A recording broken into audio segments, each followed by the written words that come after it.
ఎంతమంది ఉన్నారు మీ క్లాస్లో? 40 మెంబర్స్ సార్. 40 members class.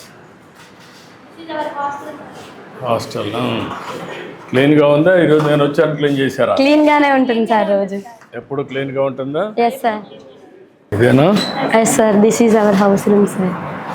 ఎంతమంది అమ్మా రండి, ఎంతమంది ఉంటారు ఇక్కడ? ఎంత బెడ్కి వచ్చి ఒకళ్ళు ఉంటారు సార్. ఇది మొత్తం కలిసి ఒకరికన్నా ఇద్దరికి కదా? ఇక్కడ ఒకళ్ళు, అక్కడ ఒకళ్ళు. అక్కడ ఒకరు ఉంటారు. మొత్తం ఎంతమంది ఈ రూమ్లో? 40 మెంబర్స్ సార్. మీ ఇంట్లో 40 మంది ఉన్నారు, ఒక క్లాస్. అవును సార్. రాత్రులు బాగా ఎంజాయ్ చేస్తారా?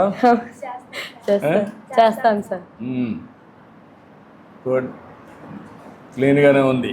Thank you sir. పెట్టుకుంటున్నారు క్లీన్గా? క్లీన్గానే పెట్టుకుంటున్నాం సార్. బెడ్షీట్లు అవన్నీ ఇస్తున్నారా? ఇస్తున్నారు సార్. ఎప్పటికప్పుడు క్లీన్ చేస్తున్నారా? క్లీన్గా అన్ని క్లీన్ చేయడం కానీ బాగానే చేస్తున్నారా?